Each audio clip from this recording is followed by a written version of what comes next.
नमस्कार, आपके साथ मैं हूँ साक्षी जोशी। और कई लोग मुझसे लगातार ये बात पूछते हैं कि आप इतना अच्छा कैसे समझा लेती हैं। आप क्या बचपन में टीचर बनना चाहती थी? तो मैं आपको ये बता देती हूँ कि ये क्वालिटी मेरे अंदर कहाँ से आई है। और बहुत अच्छा होगा कि अगर आप इकोनॉमिक्स की क्लास उसी शख्स से ले लें। तो आज मैं ये शो आपके लिए लेकर आ रही हूँ, एपिसोड वाइज होगा। आज इंट्रोडक्शन है इकोनॉमिक्स की क्लास मेरे पापा के साथ। पापा प्लीज इकोनॉमिक्स पढ़ा दो। नमस्कार नमस्कार। और ये इतना अच्छा समझाते हैं कि आज जो आप सीखेंगे, मैं गारंटी के साथ कह सकती हूँ, जिंदगी भर आपको इनके दिए हुए एग्जाम्पल्स याद रहेंगे। तो सबसे पहले तो उमेश जोशी जी, मेरे father, MA in economics, MA in Hindi, MA in mass communication, graduate तो ये LLB भी है और ये नॉर्मल ग्रेजुएशन भी कर चुके। पापा आपने पढ़ाई बंद कर दी ना अब आप बंद नहीं की है। हाँ, थोड़ी सी रुकी हुई है, अभी भी खत्म नहीं हुआ है। तो ठीक है पापा, सबसे पहले तो ना ये GDP मैं आपको बताऊं, सब लोग GDP शब्द, सकल घरेलू उत्पाद, ग्रॉस डोमेस्टिक प्रोडक्ट, ये होता क्या है? और फिर जैसे उसको पढ़ने की कोशिश करते हैं ना, मान लो हमने अभी गूगल किया तो पता नहीं क्या लिखा आता है, product of all domestic goods and services all together, ऐसे ऐसे करके कुछ लिखा आता है। और देखकर लगता है यार ये फैक्ट्री वाले लोगों का कुछ लेना देना है इससे, हमारा कोई लेना देना नहीं है। आप समझाइए कि ये GDP का लेना देना हर किस इंसान से। पापा आप जरा लोगों को समझा दीजिए। तो बेटा ऐसा है कि हम 3 तरीके से इसको मापते हैं। एक तो आपकी खपत होती है, रोजाना आप कुछ न कुछ चीजों पर पैसा जरूर खर्च करते हैं, हर कोई खर्च करता है। आप भी खर्च करते हैं, एक व्यापारी भी खर्च करता है, सरकार भी खर्च करती है, हर कोई खर्च करता है।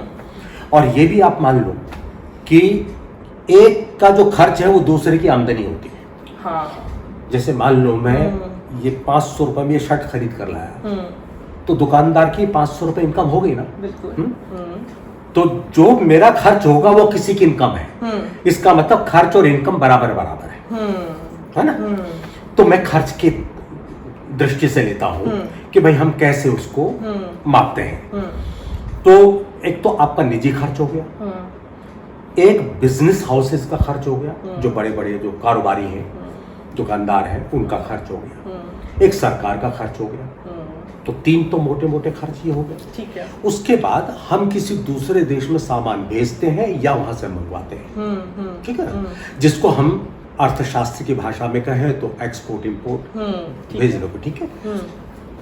तो वो जो निजी खपत है उसको हम एक तरह से ले लेते, एक बार में ले लेते हैं कि भाई कुल कितनी निजी खपत हुई, ठीक है, कितना खर्च हमने किया, ठीक है, हर चीज पे।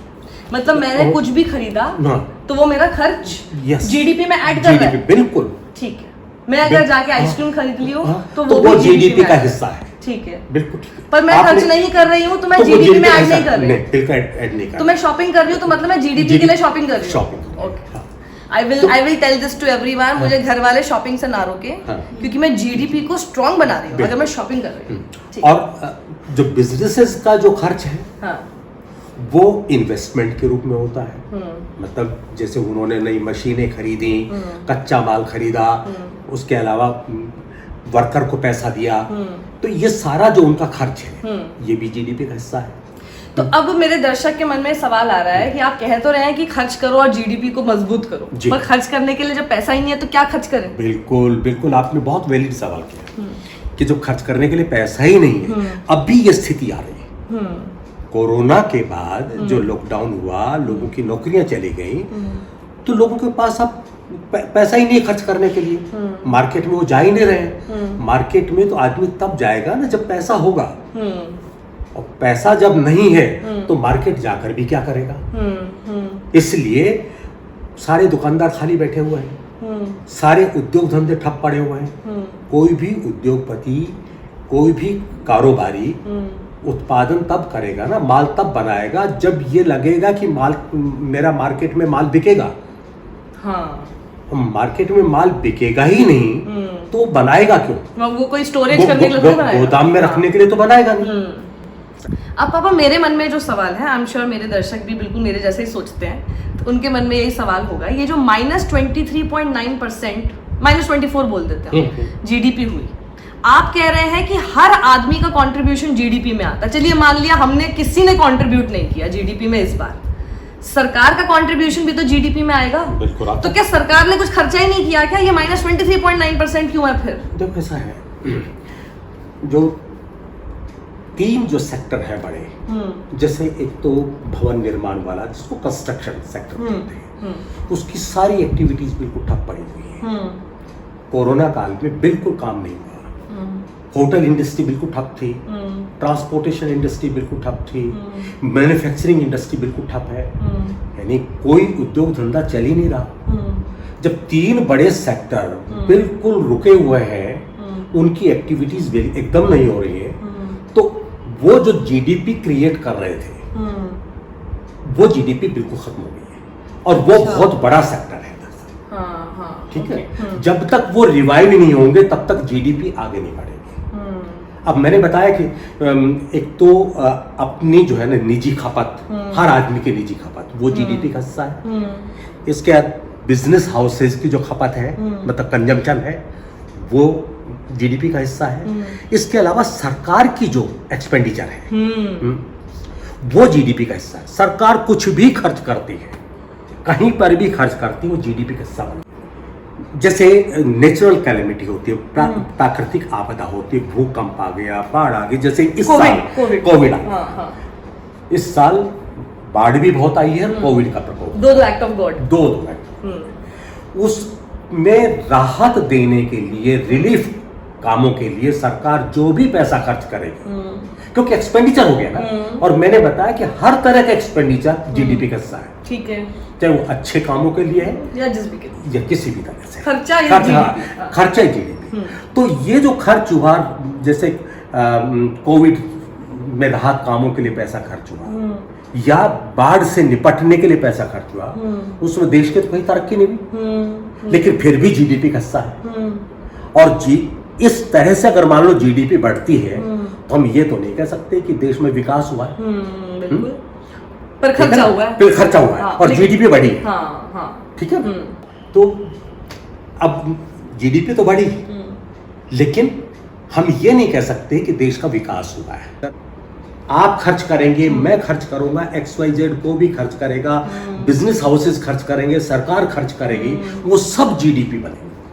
तो मुझसे नफरत करने वालों और बाकी लोगों से, कई लोगों से नफरत करने वालों, ये बेरोजगार बोलना बंद करो। मैं बेरोजगार हो गई तो जीडीपी में ऐड नहीं कर पा रही हूँ, बिल्कुल, जीडीपी नीचे गिर रही है। अगर ये नौकरी लोगों के पास नहीं होगी, तो खर्च नहीं करेंगे तो जीडीपी नहीं बढ़ेगी, और खर्च करेंगे तो ही उद्योग धंधों में उत्पादन शुरू होगा। जब वहां उत्पादन शुरू हो गया तो वहां लोगों को काम मिलेगा, वहां उनको तनख्वाह मिलेगी, वो आकर के फिर मार्केट में ग्राहक बनेंगे, वो खर्च करेंगे, तो अर्थव्यवस्था इस तरह से कनेक्टेड है। ओके, ठीक है ना। तो लेकिन इसके लिए जैसे ये कहा गया है कि जो जीडीपी है वो एक तरह से सैटेलाइट की पिक्चर की तरह से किसी एक कॉन्टिनेंट के हमने वेदर की रिपोर्ट लेने के लिए, मौसम की रिपोर्ट लेने के लिए सैटेलाइट से पिक्चर ले लिया हमने, तो मोटा मोटा एक हमें आइडिया मिल गया कि इस कॉन्टिनेंट में वेदर की कंडीशन ये है। तो ठीक उसी तरह से ये एक सैटेलाइट से ली हुई पिक्चर की तरह से है जीडीपी, जो अर्थव्यवस्था के बारे में मोटा मोटा आइडिया देती है कि अर्थव्यवस्था सिकुड़ रही है या अर्थव्यवस्था फैल रही है, बढ़ रही है। तो ये इस वक्त का जो आइडिया दे दिया है इसने, ये क्या कैसी सिकुड़ी हुई दिखी है? कि अर्थव्यवस्था सिकुड़ रही है, कितनी, और बहुत ज्यादा सिकुड़ रही है, बहुत ज्यादा। इसलिए पॉलिसी मेकर्स उसी हिसाब से अपनी पॉलिसी बनाए कि अर्थव्यवस्था को इस गड्ढे से निकालने के लिए क्या उपाय किए जाए। तो पापा कई लोग पूछ रहे होंगे आपसे कि आप उपाय बता दो। उसका एकमात्र उपाय ये है कि आप